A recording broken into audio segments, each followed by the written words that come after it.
Hey la, welcome to Coffee with Avila. I'm Aviana Lemaire. I'm going to talk about my ADHD experience with ADHD body doubling. This is something that was kind of complex for me because, as a lot of people, I have been living my entire life until I was 36 years of age. I suspected, but I wasn't 100% sure that I was neurodivergent.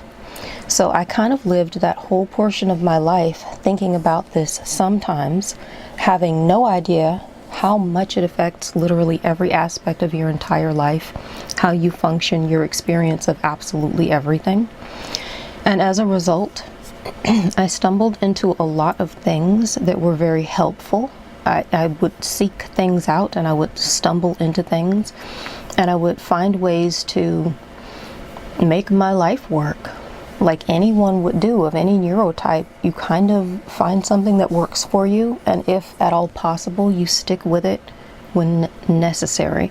So I stumbled upon body doubling, a very long time ago, and I didn't know about the terminology. It wasn't introduced to me in this way. But because I didn't know what it was, and I was living in a world with popularized neurotypical psychology, I did have some concerns about my life because I had been through things with certain people and those people were still in my life, and I had a lot of experiences with people where it wasn't great to have them, or they weren't great for me, but they were still in my lives. A lot of my body doubling was just taking place with those individuals. All I knew for a good amount of my life was when I needed to accomplish a task, it seemed much easier for me to do it if I had some company, but not just any company, because again, mainly I didn't have great situations. So generally what was happening was I was around a stressful or even upsetting or abusive or extremely unstable situation. And no matter who it was, I still found it easier to attack a particular task on purpose, whatever I had chosen rather than whatever came naturally. I found it easier to attack a specific task of my choice on purpose and to complete it and to stick with it and focus on it specifically when there was somebody else there. So early on, this looked to me like I had some kind of issue with codependency because I had a lot of examples of people who dislike things and dislike their relationship with others, and they still just seemed to be drawn toward it, and it seemed as if they not focused, but as if they functioned better in life when they had all of these situations around. Some of those were very clearly destructive, but some of them, I wonder now, is it possible that that was more neurodivergence? Because I've known some people where, again, they don't have a great social situation, but it just helps them to deal with whatever they have to deal in life when someone else was around. So when I had that, I'm like, okay, I've seen this. It's been showcased for me. I've read about this. I studied it. That's what I did early on in life. I discovered psychology, helped me understand all the people who weren't me. And I found it very fascinating. So I was well acquainted with the concept that whatever isn't the neurotypical way is supposed to traditionally be an unwell way. It's not normal, or it's not usual, or whatever the going label for it is in the day. And me needing to be around somebody, a particular person, who is not all bad, but definitely not all good either, who was there a lot. And I would find it, for instance, at a certain point I had a jewelry business.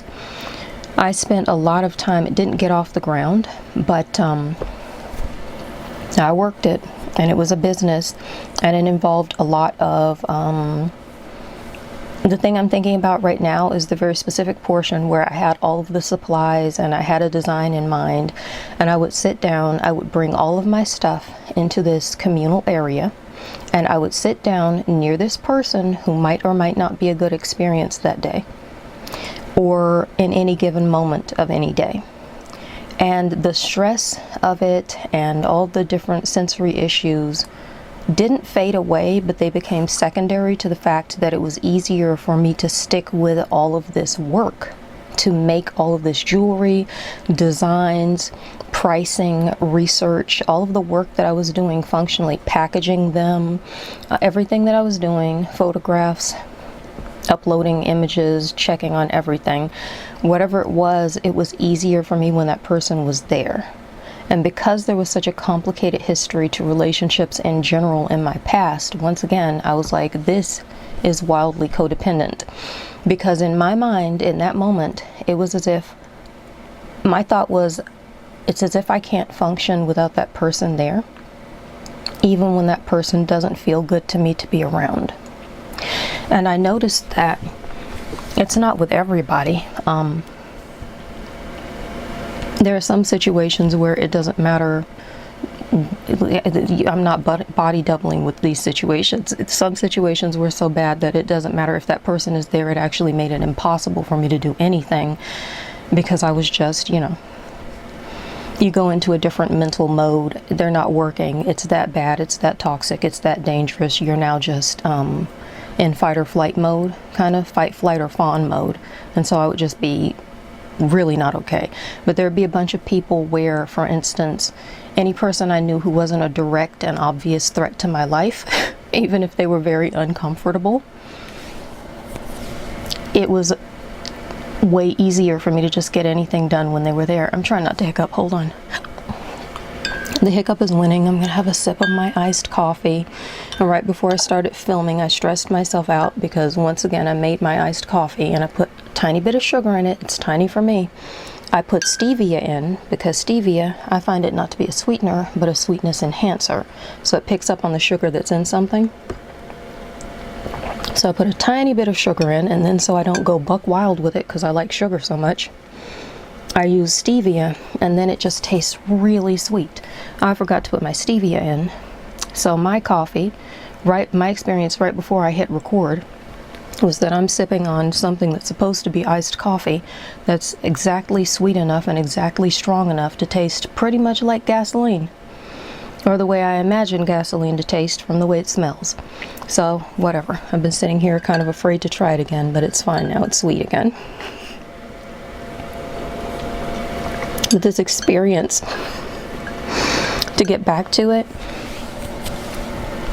the reason why I bring this up is because sometimes there are people out there, and I don't know whether or not they are neurodivergent, but I do recognize neurodivergent traits when I run into them. And there are some people out there,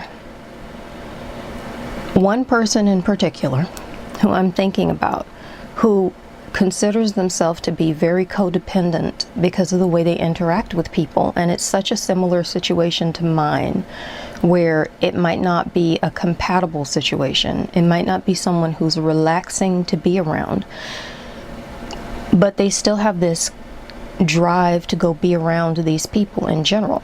Some of that is just our basic human need for contact. Human contact is extremely important for a lot of us. Even once we've been through things, or if we don't want a whole lot of it, there's some aspect of it that's generally quite healthy. And we have a tendency to long for it.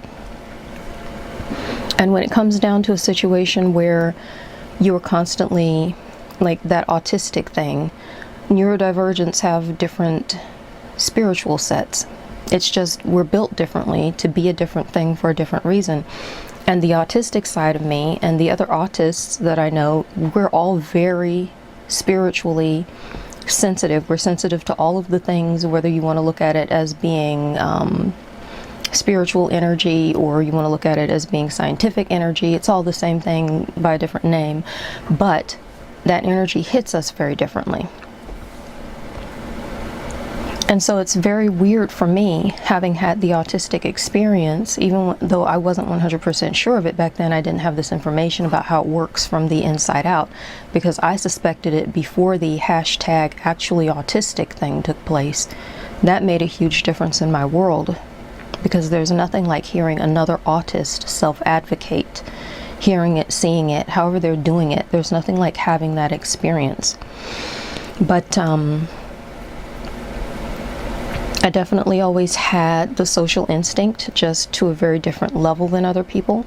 And because I've had so many really bad experiences with socializing other people in general, it makes it very easy for me to prefer not having it in my life at all. And I've talked about this before. I'll probably do another one. I did a video that's called "I'm the Antisocial Autist: Why I Hate Thanksgiving." And there are a lot of things like that I've noticed in my life, and I've said this before, and it came up again the other day in conversation with someone. I'm the least social autist I know. On paper, we're supposed to be so attached to being alone, and it's on a scale where someone decided, I'm going to grade you against a neurotypical, and I'm going to decide who and what you are based on how you compare with those standards. So by comparison, the lore is that we are so much less social, we don't interact, and the truth is, it's greatly that we don't interact in the same ways. Like how two neurotypical children might want to be playing together loudly, making a lot of noise, conversing, and all that stuff.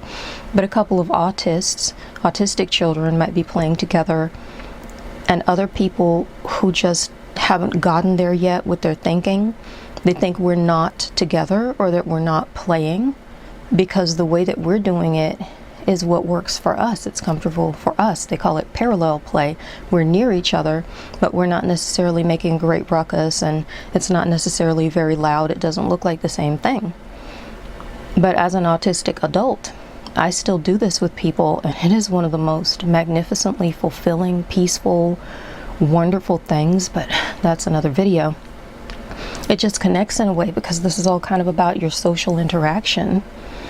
And I've had so much experience with bad and uncomfortable social interactions that it led me to this place where my perception was, if I do a better job at specific tasks when there's somebody else in the room, because that somebody else was almost always incompatible with me and uncomfortable for me, felt like I had a codependency issue where I can't function without them, because that is kind of how that looks on paper.